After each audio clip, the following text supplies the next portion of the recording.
Hi everyone, you are watching the friendly guider.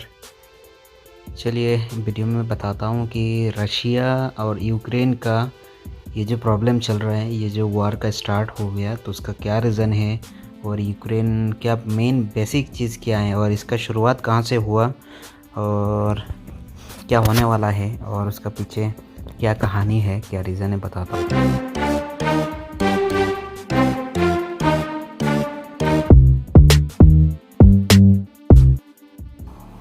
देखिए, सबसे पहले बात करेंगे, ये आपको दिख रहा होगा रशिया, ठीक है। ये पूरा रशिया है, आपको दिख रहा होगा, मैं बताता हूँ।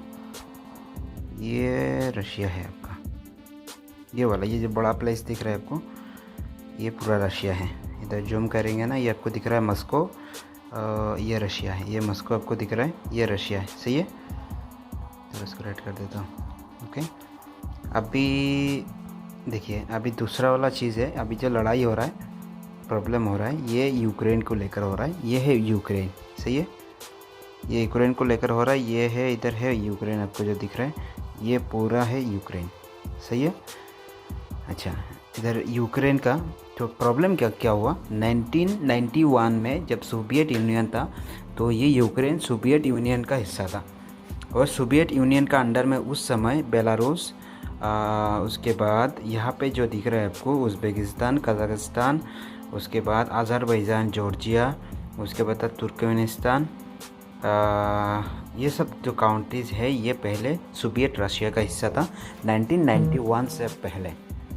और 1991 के बाद इसको बनाया गया, इसका डिवाइड हो गया। डिवाइड होने के बाद ये सब अलग अलग कंट्रीज़ बने।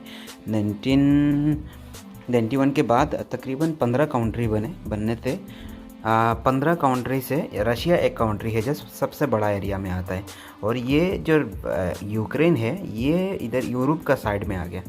इसका पीछे आप देख सकते हैं, ये जो रोमानिया दिख रहा है, उसका पीछे, यूरोप का पीछे ये जो रोमानिया है, ये रोमानिया है। उसके बाद ये हंगारी है, पोलैंड है, बुल्गारिया है, उसके बाद यह बेल्जियम वगैरह है। ये सब इसका हिस्सा है, ठीक है, यूरोप का है। और ये जो है, इसको पूरा, इसका चारों तरफ से यूक्रेन। तो रशिया को हमेशा से लगता था कि यूक्रेन जो है, इसका ऊपर में जो यूरोपियन कंट्री है, इसका ऊपर में पूरा दावा करेगा। मतलब उस यहाँ इस पर वो मिलता है, ऑयल्स मिलता है। तो यूरोपियन कंट्री, इसको लगता था कि ये जो है ना, यूरोपियन कंट्री इससे ऑयल लेने के लिए, तो ये रशिया से मतलब लड़ाई लड़वाना चाहता है। हालांकि जब 1991 के बाद जब सोवियत यूनियन अलग होने के बाद सबसे ख़राब रिश्ता रशिया का इसी यूक्रेन के साथ था। अच्छा, अभी फ़िलहाल 2014 का बात है, 2014 में रशिया ने यूक्रेन का ये वाला जो हिस्सा है, ये वाला हिस्सा, इसको बोलते हैं क्रीमिया, ठीक है। इस हिस्से को रशिया ने अपने कब्ज़े में ले लिया। ये वाला जो हिस्सा दिख रहा है, ये हिस्सा रशिया ने अपने कब्ज़े में ले लिया 2014 से पहले, सही है। और लेने के बाद सब कुछ सही चल रहा था। फिर क्या हुआ, G7 जो था, G8 था उस समय, जैसे अमेरिका, मतलब सुपर पावर 8 कंट्रीज़ था, यहाँ से रशिया को निकाल दिया गया। उसके बाद G7 बना। G7 में अमेरिका, यूके, फ्रांस, जर्मनी, उसके बाद जापान भी है उसमें, और ऐसे 7 कंट्रीज़ है जो इसका हिस्सा बन गया। G7 में ही रह गया, सिर्फ इसको बाहर से निकाल दिया। लेकिन ये जो यूक्रेन है, ये बहुत कोशिश कर रहा था खुद को नेटो का मेंबर बनाने के लिए। नेटो का मेंबर वो नहीं है, नेटो का जो सदस्य है इसमें वो नहीं है, यूक्रेन नहीं है, लेकिन जो खुद को नेटो का हिस्सा बनाने में लगा हुआ था। और रशिया जो है, ये नेटो का अंडर हिस्सा नहीं है। हालांकि इसका पीछे इधर तुर्की है, ये भी नेटो का हिस्सा है, लेकिन तुर्की फ़िलहाल शायद नेटो से तुर्की को भी निकाल दिया गया। इसका ये वजह है कि रशिया के साथ तुर्की का अच्छा रिश्ता है, ये रीज़न है। फिर अभी का जो कॉन्फ्लिक्शन का ये वाला एरिया है, ये तो चलो निकल गया। यहाँ का एक जगह का नाम कार्च है। कार्च के बाद ये जो आपको दिख रहा है, ये कार्च का नीचे है एक 2 नदी है यहाँ पे, सी ऑफ अजोब है। उसके बाद उस नीचे है ब्लैक सी, आपको ब्लैक सी भी इधर शायद दिख रहा होगा, ब्लैक सी, ये ब्लैक सी दिख रहा है। और सी ऑफ अजब इधर आसपास में है। इसका जो ऊपर में जो सी गया, ये है सी ऑफ अजब, सही है। लेकिन अभी रिसेंटली क्या हुआ, ये जो एरिया है यूक्रेन का, जो ये पूरा रशिया है। आपको एक चीज़ दिखाता हूँ, ये जो एरिया है ये रशिया है। और अभी रिसेंटली रशिया ने क्या किया, ये जो यूक्रेन का हिस्सा है, ये जो यूक्रेन का हिस्सा है, इधर एक हिस्सा है यूक्रेन का, इस यूक्रेन का हिस्से को रशिया ने अपने बता दिया, बोला कि ये उसका है। सही है। इधर का एक छोटा सा है। इस एरिया में दो जगह है, एक जगह का नाम है डोनेट्स्क, एक जगह का नाम है लुहांस्क। सही है, दो जगह है और दोनों जगह को एक ही साथ बोला जाता है, डॉनबास बोला जाता है, डॉनबास, ठीक है, या डॉनबास बोलते हैं दोनों जगह को एक ही साथ। सो इस जगह में ये जो जगह है, ये जो एरिया आपको सबको दिख रहा है, ये जो एरिया है, ये जो एरिया दिख रहा है, इस जगह में ना बहुत ये इसको बेसिकली कब्ज़ा किया। इस जगह से सबसे ज़्यादा नेचुरल गैस मिलता है। फिर यहाँ से क्या करता है, नेचुरल गैस निकाल के यूरोप का उस साइड में जाता है, यूरोप का जो कंट्री है जाके यहाँ पे बिकता है। सही है ना। चलिए अब बताता हूँ कि यहाँ पे ये जो एरिया है, ये जो जिसका नाम मैं कर्च बताया या क्रीमिया बताया, इस एरिया में ना बहुत ज़्यादा नेचुरल गैस मिलता है। और ये गैस जो है यहाँ से निकल के, ये आपको एरिया दिख रहा है, मैं जो जूम कर रहा हूँ रास्ता, E97 जो दिख रहा है, यहाँ से फिर निकल के फिर ये सीधा यूरोप वगैरह जाता है। इधर इटाली है, ये पूरा यूरोप में उधर भूमध्य सागर से पार होकर फिर इधर आगे तक भी जाता है। सही है। लेकिन यूक्रेन को लगता था, यूक्रेन क्या है ना, वो चाहता था कि वो नेटो का मेंबर बने, ज़बरदस्ती, मतलब नेटो में जाके ऐड होने के लिए सोचता है। और उसको अमेरिका पर पूरा भरोसा था, क्योंकि अमेरिका ऐसा एक देश है जो लड़वाना में किसी को बड़ा मदद करता है। दो आदमी लड़ रहा है, दो पार्टनर, दो देश लड़ रहे हैं, तो वो हथियार बेचेगा और इसका यही काम है, क्योंकि ये इसका पूरी काउंट्री हथियार का ऊपर में ही चलता है। सबसे ज़्यादा वेपन यही सेल करता है। सही है ना। वो किसी का, सपोज अमेरिका का दुश्मन चाइना है, वो करेगा क्या, चाइना को अपना, चाइना का साथ किसका दुश्मनी है उसका कंधे पे हाथ रखेगा, उसको समझाएगा कि हम तुम्हारा साथ है। जब युद्ध लगेगा मतलब तब वो अपने हथियार को बेचेगा। यही सिस्टम है उसका। उसके बाद यहाँ के जो लोग हैं, ये जो एरिया का नाम बताया मैं, ये जो जगह में जूम किया फ़िलहाल, इस एरिया में इस एरिया का लोग एक्चुअली क्या है ना, रशिया निवासी है। और इनका जो सब कुछ रशिया का ज़ुबान वगैरह है। और यहाँ का लोग जो विद्रोही बने ना, तो सारे लोगों को ये यूक्रेन का सबको लगता था कि इसको भड़काने में रशिया का हाथ है। और यहाँ का लोग चाहते भी है कि रशिया के साथ जुड़ जाए। सही है ना। और फिर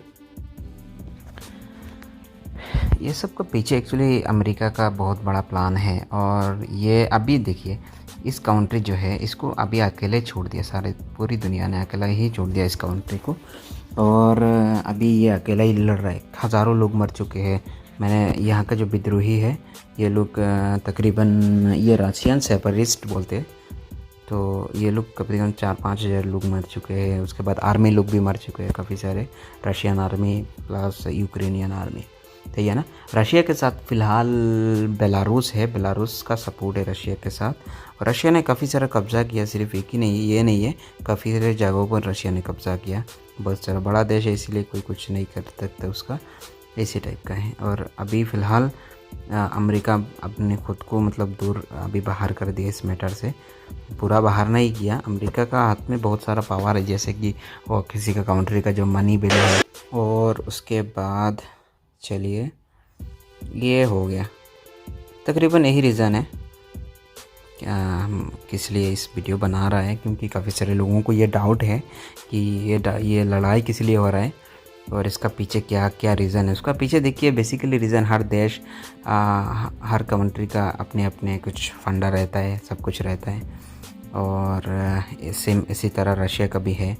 और जैसे अभी चाइना ने भारत का कुछ एक उधर लद्दाख का साइड में कोई एक जगह में थोड़ा अपने भारत का बहुत सारा हिस्से पर कब्ज़ा है। सेम इसी तरह अभी इसको कब्ज़ा छुड़ाने जाएंगे तो उसमें लड़ाई करना पड़ेगा, युद्ध का माहौल होगा। सेम इसी तरह इसमें भी ऐसा है। हालांकि उस साइड का इसका सिचुएशन और इंडिया का उस सिचुएशन में हम लोग कंपेयर नहीं कर सकते, वो अलग चीज़ है। और यूक्रेन का भी अच्छा खासा मिलिट्री पावर है, जैसे उसके पास तकरीबन 10 लाख मिलिट्री है, लेकिन उतना हथियार रशिया जैसा नहीं है। रशिया के पास कम से कम 7,000-6,000 के आसपास न्यूक्लियर बम है, हथियार है। और उसके पास अच्छी फाइटर है, उसके बाद बम्बार्स है, मिसाइल है, सब कुछ है। यूक्रेन हालांकि अचानक से डिवाइड हुआ तो उसके पास इतना नहीं है 1991 के बाद, फिर भी बहुत अच्छा है। अच्छा, और एक चीज़ मैं बात करना भूल गया कि अभी बहुत सारे लोग हैं जो कह रहे हैं कि अभी इंडिया का बहुत सारे स्टूडेंट हैं जो रशिया उधर यूक्रेन में फंसे हुए हैं, उनको सरकार लाने के लिए कोशिश कर रहे हैं, लेकिन सरकार की तरफ से उतना वही मतलब अभी यूथ उधर मार्शल लॉ लगा हुआ है। लेकिन पहले से जब से वार्निंग चल रहा था तब भी इंडिया बुला सकते थे, उनको लेट कर दिया। अभी जिनको बुलाना चाह रहे हैं उनके लिए चार्टर्ड फ़्लाइट जो है वो बुक करना चाह रहे हैं, लेकिन वो बहुत महंगा आ रहा है। लेकिन चार्टर्ड फ़्लाइट का अभी जो फ़िलहाल प्रॉब्लम है, जो चार्टर्ड फ़्लाइट का नहीं है। इतना बड़ा देश है भाई हमारा, इतना कम से कम 20,000 लोग वहाँ पे यूक्रेन में फंसे हुए हैं और सरकार इसमें कोई रिस्पॉन्स नहीं कर रही है। बात उतना पूरी तरफ से जितना करना चाहिए उनको ऐसे ही छोड़ रहे। लोग मेट्रो का नीचे जाके उधर अपनी जान बचा रहा है, उधर छुप रहा है। लेकिन इससे सबसे दुखदायक बात ये है, इससे ये बात चलो एक अलग चीज़ है, लेकिन इससे सबसे और एक चीज़ है जो कुछ लोग सरकार के सपोर्ट में ये बोल रहे हैं कि इन बच्चों को उधर यूक्रेन का जाने का क्या ज़रूरत है, या वो लोग गए क्यों, सरकार थोड़ी भेजे उनको। भाई सबसे पहले बताता हूँ कि जो लोग ये सवाल कर रहे हैं कि ये लोग इतना पैसा खर्च करके MBBS कर पा रहे हैं, उधर मैक्सिमम स्टूडेंट देखिए MBBS पढ़ने जाते हैं, डॉक्टरेट पढ़ने जाते हैं, उधर MBBS का पढ़ाई करने चाहते हैं, उधर जाते हैं क्योंकि वहाँ पे सस्ता कोर्स मिलता है। और इसका ये मतलब नहीं कि जो सस्ता उधर पढ़ने जाते हैं वो सारे लोग अमीर है, ऐसा नहीं है। बहुत सारे लोग वहाँ पे गरीब भी है, बहुत पुअर लोग हैं। मेरा भी काफ़ी सारे दोस्त हैं जो फ़िलहाल कुछ बांग्लादेश में है, कज़ाकिस्तान में भी स्टडी कर रहे हैं MBBS। ये इनका फाइनेंशियल प्रॉब्लम इतना सही नहीं है, माँ बाप ने ज़मीन वमीन बेच के, प्रॉपर्टी बेच के उनको पढ़ाने के सोचे, उनको उधर भेजे। तो उसका ये मतलब नहीं कि इनके पास बहुत सारा प्रॉपर्टी, हर किसी को डॉक्टर बनने का सपना है तो उसका पेरेंट्स ने उसको इस चीज़ में भेजा, सपोर्ट किया, है ना। और जो लोग अभी ये बोल रहे हैं कि उनको सरकार ने थोड़ी भेजा, ये लोग इधर इंडिया छोड़ के क्यों गए, देश छोड़ के क्यों गए, भाई सबसे पहले ये बताना चाहता हूँ कि तुम पहले, जो लोग ये बात बोल रहे हैं ना, तुम पहले सरकार को ये तुम खुद सोचो कि 25 लाख है, सपोज़ बांग्लादेश में अभी 20 लाख 20 to 25 लाख में MBBS कंप्लीट हो जाता है। इंडिया में यही सिस्टम कराओ ना। इंडिया में ऐसा कौन सी मेडिकल कॉलेज है, प्राइवेट मेडिकल कॉलेज है जो 25 लाख में MBBS करा देगा, मेरे को दिखा दो। उसके बाद इंडिया में ऐसे कौन सी मेडिकल कॉलेज है जो 30 लाख 35 लाख में MBBS का पढ़ाई कराएगा, ऐसा कौन सी कॉलेज है, नहीं दिखा दो ना। थोड़ा दिमाग का इस्तेमाल करो तुम लोग भाई, ऐसा नहीं है कि तुम भक्त बन के ऐसे कुछ भी बोलोगे, है ना। तो इसका ये कुछ भी बोलने से नहीं होगा, पहले सोचो ना उसका क्या रीज़न क्या है, और ये बोलने से उसको रिसर्च करो। बिना रिसर्च करते हुए क्यों बोलते हो। अभी इंडिया में MBBS करने में, प्राइवेटली MBBS करने में 60-70 लाख 80 लाख खर्चा होता है। अब तुम कोई रशिया जाके करेगा तो इससे भी कम में हो जाएगा। उसके बाद यूक्रेन क्यों पढ़ाई करने जाता है। यूक्रेन का हमारा जो यूक्रेन का जो इकोनॉमिक कंडीशन है इंडिया से बहुत गुना अच्छा है, भारत से बहुत गुना सही है, सही सिचुएशन है वहाँ का GDP, वहाँ का जो सब कुछ बहुत डिफरेंस है, बहुत अलग है। यहाँ से डेवलप है, तो हम लोग चाहेंगे ना इससे जो डेवलप है वहाँ पे चले, वहाँ जाएँ, वहाँ जाके कुछ करें, है ना।